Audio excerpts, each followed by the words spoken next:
നാം ഇന്ന് പറയാൻ പോകുന്നത് കെമിക്കൽ കൈനറ്റിക്സിനെ കുറിച്ചാണ്. എന്താണ് കെമിക്കൽ കൈനറ്റിക്സിനെ കുറിച്ച് നമുക്ക് പറയാനുള്ളത് എന്ന് നോക്കാം. 9ാം ക്ലാസ്സുകാരുടെ കെമിക്കൽ കൈനറ്റിക്സ് എന്ന പാഠത്തിൽ ആകെ 2 തരത്തിലുള്ള കാര്യങ്ങളാണ് പഠിക്കാനുള്ളത്. ഒന്ന്, types of chemical reaction. 2, speed of chemical reaction. Types of chemical റിയാക്ഷനിൽ 4 തരം കെമിക്കൽ റിയാക്ഷനെ ഇവിടെ പരിചയപ്പെടുത്തുന്നു. 1, combination.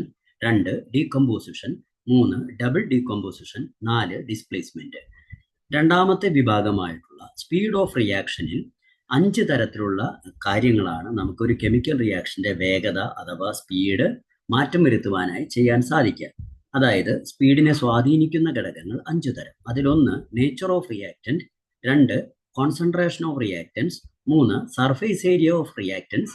4, temperature at the time of chemical reaction take place. 5, catalyst. കൃത്യമായി പറഞ്ഞാൽ nature, concentration, surface area, temperature, catalyst. ഇങ്ങനെ 2 ഭാഗങ്ങളായിട്ടാണ് കെമിക്കൽ കൈനറ്റിക്സിനെ നമുക്ക് പഠിക്കാനുള്ളത്. നമുക്ക് ഇതിലെ ആദ്യത്തെ ഭാഗമായിട്ടുള്ള ടൈപ്സ് ഓഫ് കെമിക്കൽ റിയാക്ഷൻസിലേക്ക് പോകാം. ടൈപ്പ് ഓഫ് കെമിക്കൽ റിയാക്ഷൻസിൽ ആദ്യം തന്നെ പരിചയപ്പെടുത്തുന്നത് കോമ്പിനേഷൻ റിയാക്ഷനെ കുറിച്ചാണ്. Combination reaction is that in which 2 or more simple substances combine to form a compound. അതായത് 2 അതിലധികമോ സിമ്പിൾ കോമ്പോണൻസ് അല്ലെങ്കിൽ സിമ്പിൾ ആയിട്ടുള്ള ആറ്റംസ് ചേർന്ന് ഒരു പുതിയ കോമ്പൗണ്ട് ഉണ്ടാകുമ്പോൾ അതിന് വിളിക്കുന്ന പേരാണ് കോമ്പിനേഷൻ റിയാക്ഷൻ. ഇവിടെ നമുക്ക് അതിനു വേണ്ടി നൽകിയിരിക്കുന്ന ഉദാഹരണങ്ങൾ: 1, 2 SO2 ഓയുമായി ചേർന്ന് O2വുമായി ചേർന്ന് 2SO3 ഉണ്ടാകുന്നു. അതുപോലെ N2 + 3H2 ഇതും ചേർന്ന് 2NH3 അഥവാ അമോണിയ ഉണ്ടാകുന്നു. ഈ 2 കെമിക്കൽ റിയാക്ഷനും കുട്ടികൾ കൃത്യമായി മനസ്സിലാക്കേണ്ടതാണ്. ഇത് കോമ്പിനേഷൻ റിയാക്ഷന് തന്നിട്ടുള്ള ടെക്സ്റ്റ് ബുക്കിലെ ഒന്നാമത്തേതും പ്രധാനപ്പെട്ടതുമായിട്ടുള്ള 2 ഉദാഹരണങ്ങളാണ്.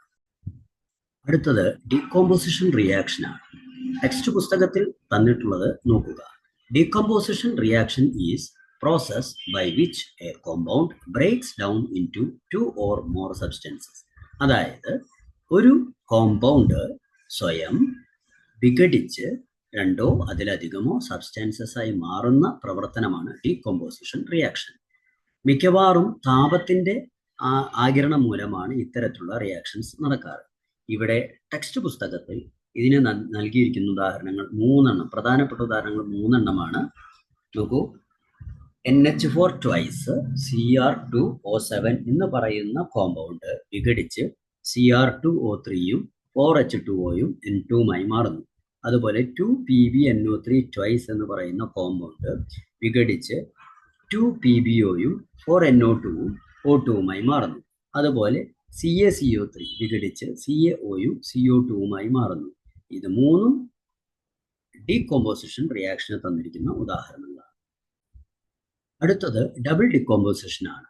It is A reaction in which 2 compounds reacting with each other interchanging their ions to form 2 new compounds. അതായത് കോമ്പിനേഷൻ എന്ന് പറയുന്നതിന് കോമ്പിനേഷനും ഡീകമ്പോസിഷനും ഒരുമിച്ച് നടക്കുന്ന ഒരു പ്രവർത്തനമാണ് ഡബിൾ ഡീകമ്പോസിഷൻ. അതായത് ഇവിടെ 2 കോമ്പൗണ്ടുകൾ തമ്മിലാണ് റിയാക്ഷനിൽ ഏർപ്പെടുന്നത്. അതിൽ ഒരു കോമ്പൗണ്ടിലെ അയോൺ മറ്റേ കോമ്പൗണ്ടിലെ അയോണുമായി ചേരുകയും അതിനോടൊപ്പം തന്നെ അതിലെ ഒരു അയോൺ ഈ ആദ്യത്തെ കോമ്പൗണ്ടിലെ അയോണുമായി ചേരുകയും ചെയ്യുന്നു. ഇതാണ് ഡബിൾ ഡീകമ്പോസിഷൻ. ഇവിടെ ടെക്സ്റ്റ് പുസ്തകത്തിൽ വളരെ കൃത്യമായിട്ട് ഇതിന് ഉദാഹരണം തന്നിട്ടുണ്ട്. നോക്കൂ, NaCl AgNO3യുമായി ചേർന്ന് Na-യുടെ കൂടെ NO3യും Ag-യുടെ കൂടെ Cl-ഉം ചേരുന്ന പ്രവർത്തനം കണ്ടു.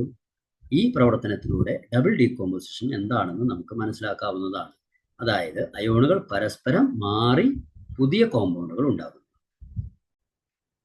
ഈ ഭാഗത്ത് അവസാനമായി നമുക്ക് പറയാനുള്ളത് ഡിസ്പ്ലേസ്മെന്റ് റിയാക്ഷൻ ആണ്. നോക്കൂ, displacement റിയാക്ഷനിൽ an element in a compound is displaced by another element are called displacement reaction. അതായത് ഒരു കോമ്പൗണ്ടിലെ ഒരു എലമെന്റ് മറ്റൊരു എലമെന്റ് വരുന്നതിന്റെ ഫലമായി അവിടെ നിന്ന് നീക്കം ചെയ്യപ്പെടുന്നു എന്നുള്ളതാണ് ഡിസ്പ്ലേസ്മെന്റ് റിയാക്ഷൻ. നോക്കൂ, അതിന് തന്നിരിക്കുന്ന ഉദാഹരണം ഇതാണ്. Zn2HCl gives ZnCl2 + H2.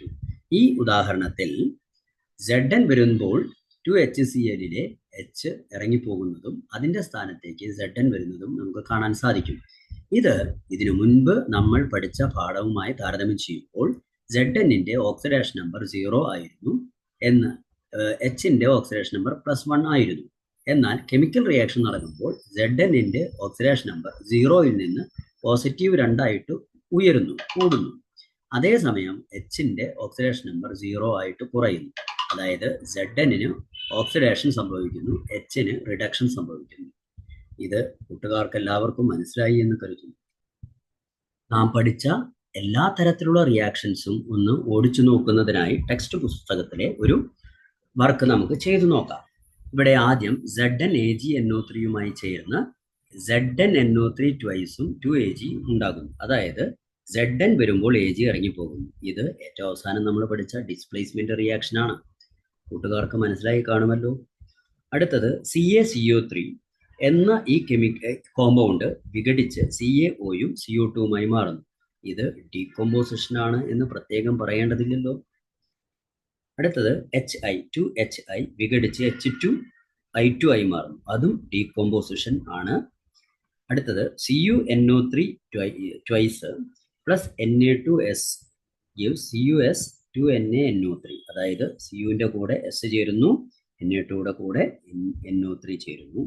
ഇവിടെ ആറ്റങ്ങൾ പരസ്പരം അയോണുകളെ വെച്ചുമാറി പുതിയ കോമ്പൗണ്ടുകൾ ഉണ്ടാകുന്നതാണ് നാം കാണുന്നത്. അങ്ങനെ വെച്ചുമാറി പുതിയ കോമ്പൗണ്ടുകൾ ഉണ്ടാകുമ്പോൾ അതാണ് ഡബിൾ ഡീകമ്പോസിഷൻ. ഇവിടെ DD കൊണ്ട് ഞാൻ സൂചിപ്പിക്കുന്നു. SO2H2O ചേർന്ന് H2SO3 ആയി മാറുന്ന കോമ്പിനേഷൻ റിയാക്ഷൻ. അതായത് നമ്മൾ ഈ വിഭാഗത്തിൽ പറഞ്ഞ ആദ്യത്തെ റിയാക്ഷനാണ് കോമ്പിനേഷൻ റിയാക്ഷൻ. അത് ഇതുവരെ പറഞ്ഞ കാര്യങ്ങൾ കൂട്ടുകാർക്ക് എല്ലാവർക്കും മനസ്സിലായി എന്ന് കരുതുന്നു. അടുത്തതായി ഒരു കെമിക്കൽ റിയാക്ഷന്റെ വേഗതയെ സ്വാധീനിക്കുന്ന ഘടകങ്ങൾ എന്തൊക്കെയാണ് എന്ന് പരിശോധിക്കാം. അതിൽ ഒന്നാമതായി പറയുന്നത് ഇവിടെ റിയാക്റ്റൻസിന്റെ സ്വഭാവമാണ്. അതായത് നമ്മൾ 2 ഗ്ലാസ് വെള്ളം എടുക്കുന്നു. അതിൽ ഒരു ഗ്ലാസ്സിൽ 1 സ്പൂൺ പഞ്ചസാര ഇടുന്നു, രണ്ടാമത്തെ ഗ്ലാസ്സിൽ 1 സ്പൂൺ ഉപ്പ് ഇടുന്നു. നമുക്കറിയാം ഉപ്പ് വെള്ളത്തിൽ പെട്ടെന്ന് കലരും. എന്തുകൊണ്ടാണ് ഉപ്പ് പെട്ടെന്ന് വെള്ളത്തിൽ കലരുന്നത്? ഉപ്പിന്റെ സ്വഭാവം പഞ്ചസാരയുടെ സ്വഭാവത്തിൽ നിന്നും വ്യത്യസ്തമായതുകൊണ്ട്. ഇതാണ് അതിന്റെ മറുപടി. ഇവിടെ ഉപ്പിനും പഞ്ചസാരയ്ക്കും പകരം നമുക്ക് തന്നിരിക്കുന്ന ഉദാഹരണങ്ങൾ മഗ്നീഷ്യവും സോഡിയവുമാണ്. ഇതാ നോക്കൂ, വെള്ളത്തിൽ മഗ്നീഷ്യം വളരെ പതുക്കെയാണ് റിയാക്ട് ചെയ്യുന്നത്, എന്നാൽ സോഡിയമോ വളരെ വേഗത്തിൽ. ഇവിടെ നമുക്ക് മനസ്സിലാക്കാവുന്നത് എന്തുകൊണ്ട് മഗ്നീഷ്യം വളരെ പതുക്കെ, എന്തുകൊണ്ട് സോഡിയം വളരെ വേഗത്തിൽ ചോദിച്ചാൽ നാം പറയേണ്ടത് മഗ്നീഷ്യത്തിന്റെയും സോഡിയത്തിന്റെയും നേച്ചറുകൾ രണ്ടും വ്യത്യസ്തമാണ്. അതുകൊണ്ടാണ് അവയുടെ റിയാക്ഷന് വ്യത്യാസം ഉണ്ടാകാനുള്ള കാരണം. അടുത്തതായി കെമിക്കൽ റിയാക്ഷന്റെ വേഗതയെ സ്വാധീനിക്കുന്ന ഘടകം കോൺസെൻട്രേഷനാണ്. അതായത് 1 ഗ്ലാസ് വെള്ളത്തിൽ 1 സ്പൂൺ പഞ്ചസാര ഇടുന്നു, മറ്റൊരു ഗ്ലാസ് വെള്ളത്തിൽ 2 സ്പൂൺ പഞ്ചസാര ഇടുന്നു. നമുക്ക് പരിശോധിച്ച് നോക്കിയാൽ അറിയാം, 2 സ്പൂൺ പഞ്ചസാര ഇട്ട വെള്ളത്തിലായിരിക്കും പെട്ടെന്ന് മധുരം നമുക്ക് ലഭിക്കുക. എന്തുകൊണ്ട് അങ്ങനെ സംഭവിച്ചു? അവിടെ നമ്മൾ ഇട്ട പഞ്ചസാരയുടെ അളവ് കൂടുതലായിരുന്നു, അതായത് കോൺസെൻട്രേഷൻ കൂടുതലായിരുന്നു എന്നാണ് നമ്മൾ പറയുക. ഇവിടെ ഇതിന് തന്നിരിക്കുന്ന ഉദാഹരണം 2 ടെസ്റ്റ് ട്യൂബുകളിലായിട്ട് എടുത്തിട്ടുള്ള HClകളാണ്. ആ HClൽ ഒന്ന് കോൺസെൻട്രേറ്റഡ് HClഉം രണ്ടാമത്തേത് ഡൈല്യൂട്ടഡ് HClഉമാണ്. രണ്ടിലും ഒരേ വലുപ്പത്തിലുള്ള 2 മഗ്നീഷ്യം റിബണുകൾ ഇടുന്നു. നമുക്ക് കാണാനായിട്ട് സാധിക്കും, കോൺസെൻട്രേറ്റഡ് HClൽ മഗ്നീഷ്യം റിബൺ കൂടുതലായിട്ട് പ്രവർത്തിക്കുന്നു. അതിന്റെ ഫലമായി അതിൽ കൂടുതൽ ബബിൾസ് ഉണ്ടാകുന്നു. അതേസമയം ഡൈല്യൂട്ടഡ് HClലോ വളരെ കുറച്ച് ബബിൾസ് മാത്രമേ ഉണ്ടാകുന്നുള്ളൂ. അതായത് കോൺസെൻട്രേഷൻ കൂടിയപ്പോൾ രാസപ്രവർത്തനത്തിന്റെ വേഗത കൂടി.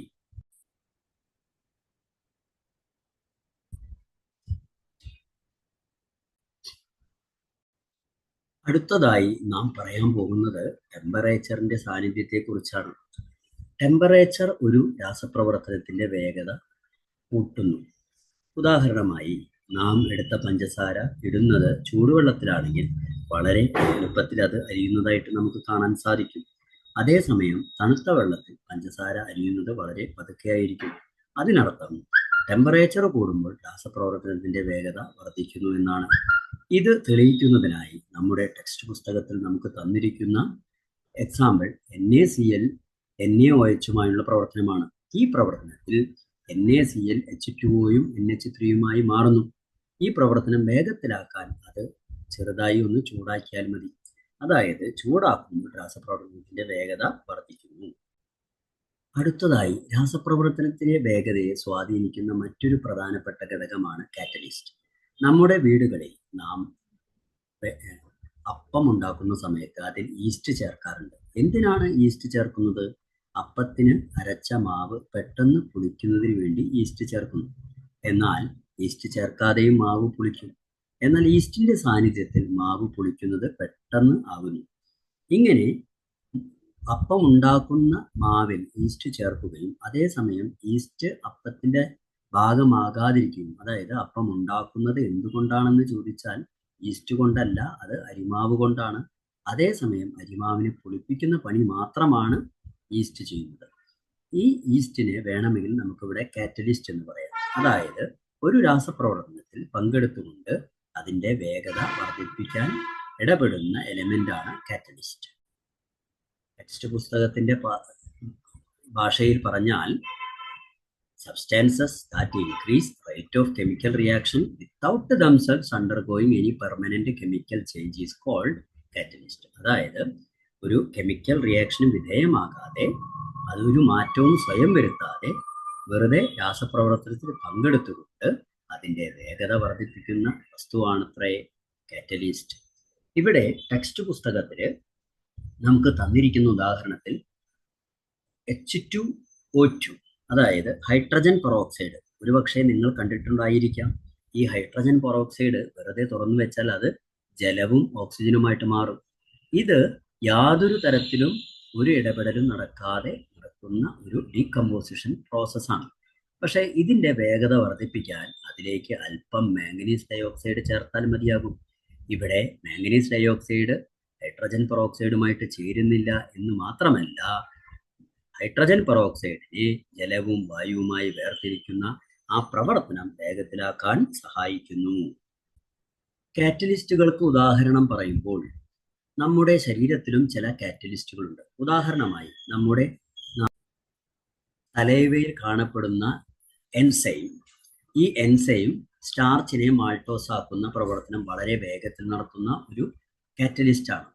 അതായത് എൻസൈം എന്ന് പറയുന്നത് ഇത്തരത്തിൽ ശരീരത്തിൽ കാണപ്പെടുന്ന രാസപ്രവർത്തനം നടത്താൻ എളുപ്പമാക്കാൻ സഹായിക്കുന്ന രാസവസ്തുക്കളെയാണ്. എന്നാൽ ഈ രാസവസ്തുക്കൾ ഒരിക്കലും രാസപ്രവർത്തനത്തിന്റെ ഭാഗമായി മാറുന്നില്ല. ഇനി എൻസൈമുകൾ എന്ന് പറഞ്ഞാൽ അത് ശരീരത്തിൽ തന്നെ ഉണ്ടാക്കപ്പെടുന്ന ഒരു തരം പ്രോട്ടീൻ മോളിക്യൂൾസ് ആണ്. അതായത് ശരീരത്തിൽ ഉണ്ടാക്കപ്പെടുന്ന പ്രോട്ടീൻ മോളിക്യൂൾസ്, അവ എൻസൈം എന്നറിയപ്പെടുന്നു. അവ ഒരു കാറ്റലിസ്റ്റ് പോലെ ശരീരത്തിൽ പ്രവർത്തിക്കുന്നു. ഇത്രയുമാണ് നമ്മുടെ പാഠഭാഗത്ത് നിന്ന് നമുക്ക് പ്രത്യേകം പഠിക്കാനുള്ള ഭാഗം. ഇനി ഇതിൽ താപനിലയുടെ കാര്യത്തോട് അനുബന്ധിച്ച് ഒരു പ്രത്യേക കാര്യം നമ്മോട് എടുത്തു പറയുന്നുണ്ട്. അത് ത്രെഷോൾഡ് എനർജി എന്നറിയപ്പെടുന്നു. എന്താണ് ത്രെഷോൾഡ് എനർജി? ഒരു സബ്സ്റ്റാൻസ് അഥവാ ഒരു എലമെന്റ് അഥവാ ഒരു ആറ്റം കെമിക്കൽ റിയാക്ഷനിൽ ഏർപ്പെടണം എന്നുണ്ടെങ്കിൽ അതിന് ഒരു പ്രത്യേക ലെവലിലുള്ള എനർജി ആവശ്യമാണ്. ഈ എനർജി കൈനറ്റിക് എനർജിയാണ്.